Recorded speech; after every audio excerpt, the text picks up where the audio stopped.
नमस्कार, मैं हूं अपराजिता सिंह। प्योर पटना में आपका स्वागत है। आज 14 जुलाई दिन सोमवार। खबरों की ओर बढ़ने से पहले आप सभी को सावन के पहले सोमवार की हार्दिक शुभकामनाएं। अब डालते एक नजर आज के टॉप हेडलाइंस पर। पटना में 109 युवाओं को मिली सरकारी नौकरी। पटना को मिलेगा स्वच्छ शहर का तमगा। पाटलिपुत्र विश्वविद्यालय में पीजी और स्नातक दाखिले की प्रक्रिया शुरू।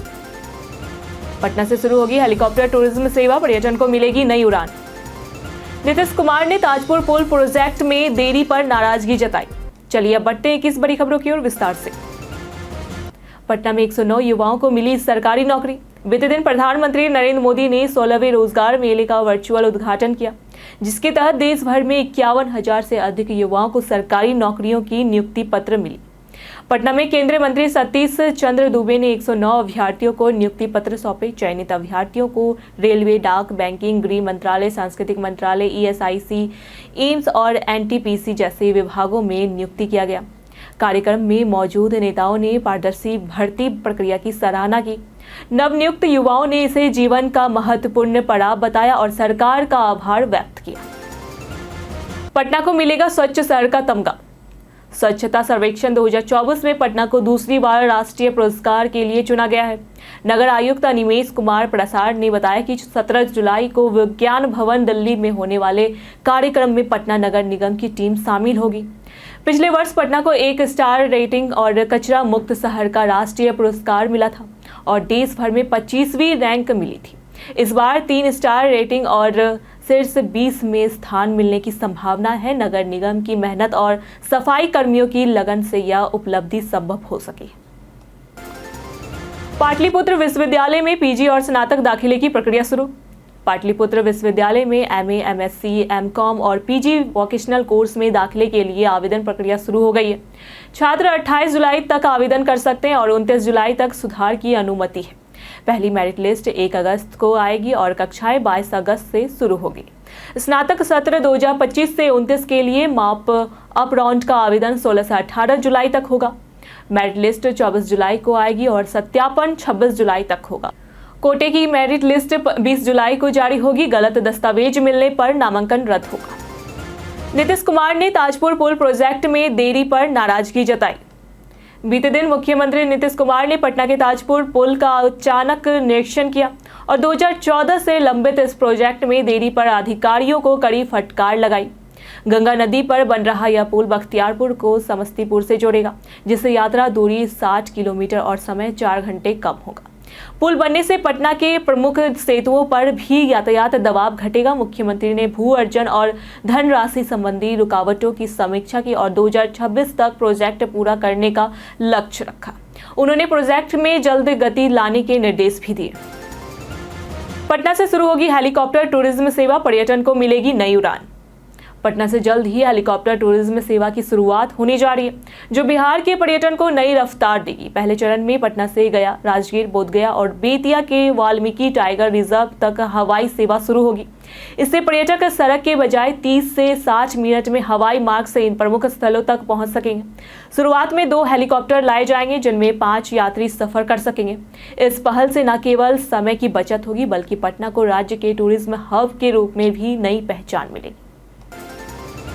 पटना में चुनाव से पहले 150 कुख्यातों पर कड़ी कार्रवाई। पटना पुलिस ने चुनाव से पहले 150 कुख्यात अपराधियों की पहचान कर सीसीए लगाने का फैसला किया है। जेल में बंद अपराधियों को 1 साल तक जमानत नहीं मिलेगी। 70 अपराधियों के नाम फाइनल कर लिए गए हैं। एसएसपी कार्तिकेय शर्मा ने थानाध्यक्षकों को निर्देश दिया है कि वे अपराधियों की परेड करें और सघन गश्ती बढ़ाएं।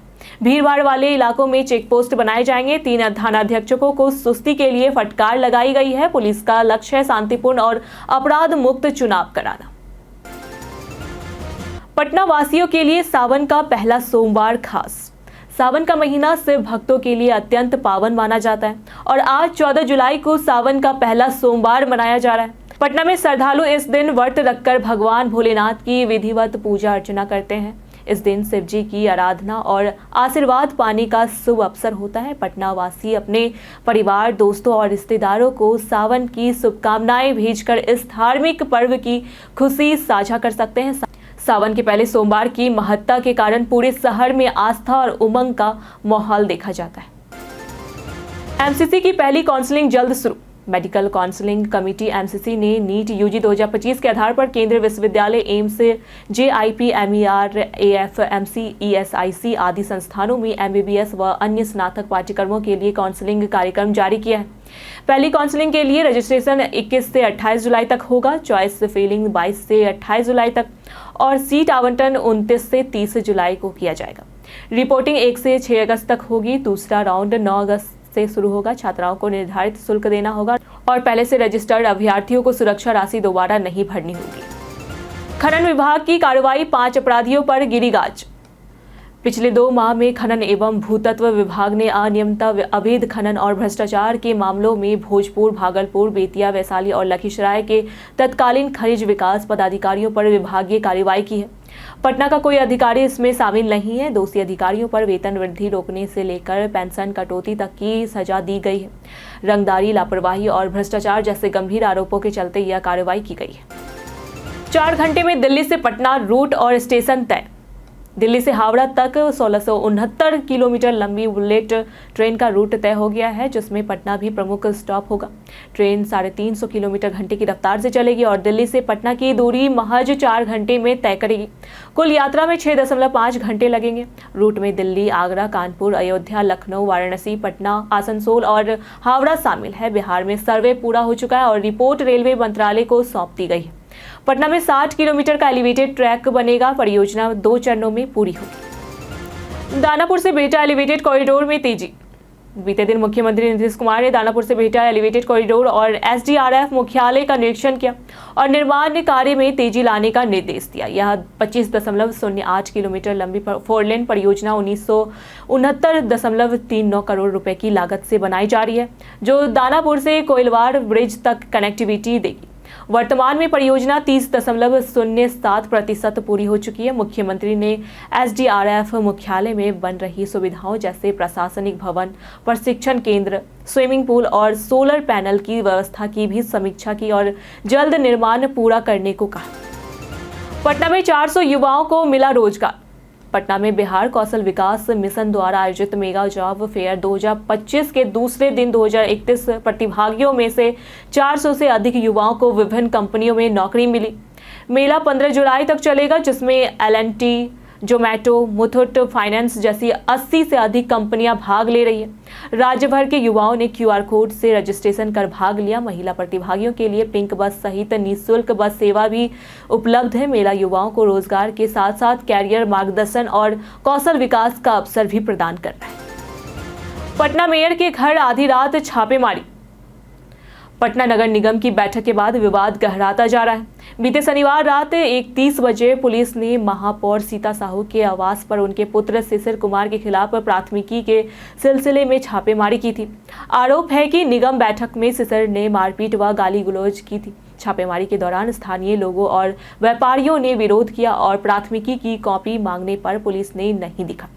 पुलिस की कार्रवाई सुबह तक चली। व्यापारियों और स्थानीय लोगों ने धरना देते हुए निगम गोपाल खेमका हत्याकांड। बीते दिन गोपाल खेमका केस में STF और SIT ने रिमांड पर लिए गए मास्टरमाइंड अशोक साव और शूटर उमेश यादव के 8 घंटे तक पूछताछ की।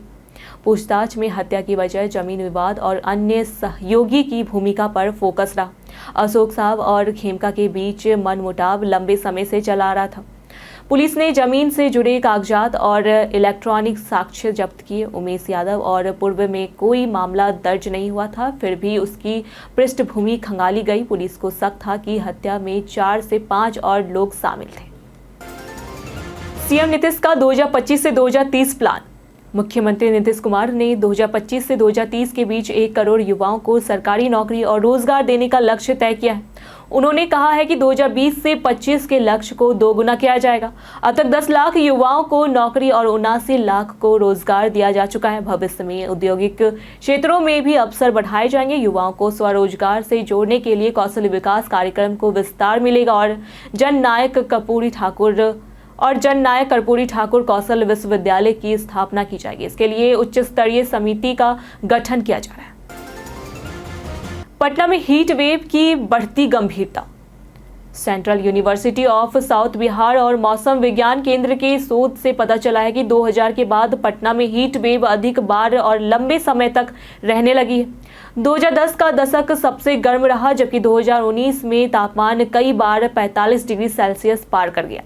अब जून में भी गर्मी तीव्र होती है, जो जलवायु परिवर्तन की चेतावनी है। शोध में हीट वेव के कारण हरियाली कम और कंक्रीट बढ़ने को मुख्य वजह बताया गया। विशेषज्ञों ने हीट वेव अलर्ट सिस्टम, पेड़ लगाने, कूलिंग, सोलर और संवेदनशील वर्गों की सुरक्षा की सलाह दी। पटना में गन्ना प्रपत्र जमा करने की रफ्तार धीमी।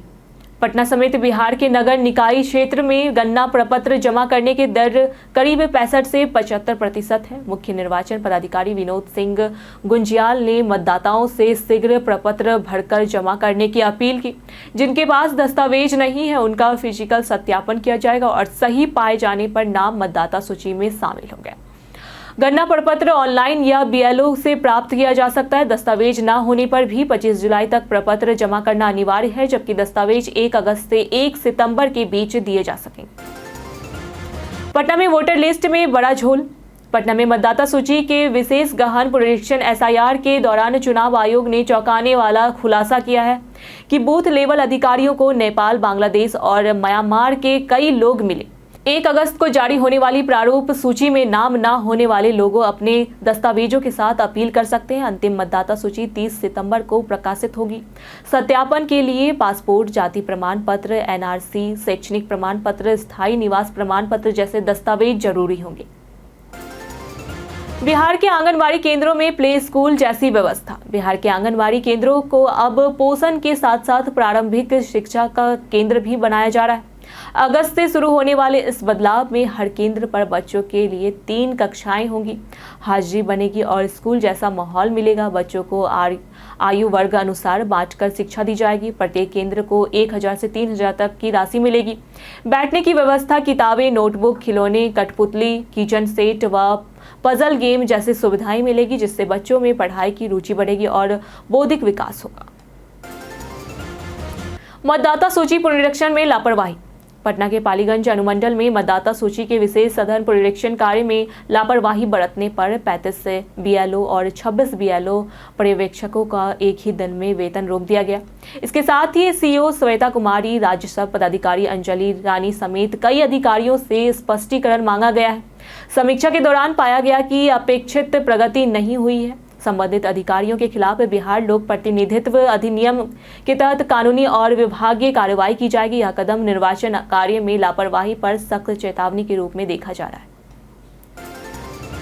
पटना में कम बारिश से धान की रोपनी प्रभावित। पटना जिले में मानसून कमजोर रहने के कारण बारिश सामान्य से लगभग 42% कम हुई है, जिससे धान की रोपनी ना के बराबर हुई है। जिले में 3.622 लाख हेक्टेयर क्षेत्र में 99% धान का बिचड़ा डाला गया है, लेकिन केवल 18% ही धान की रोपनी हो पाई है। बारिश की कमी के कारण किसानों में चिंता बढ़ गई है। कृषि विभाग ने कम बारिश को देखते हुए डीजल अनुदान के लिए 100 करोड़ रुपए रिजर्व किए हैं, ताकि सूखे से प्रभावित किसानों को मदद मिल सके। पटना में धान के अलावा मक्का और अन्य फसलों की भी बुआई की जा रही है। बीते दिनों जिन्होंने हमारे वीडियो पे लाइक और कमेंट किए थे, उनके नाम है अमरजीत कुमार, नेहा कुमारी, स्वास्तिक कुमार, संजीव कुमार और अनूप कुमार। इसी के साथ बढ़ते हैं आज के सवाल की ओर।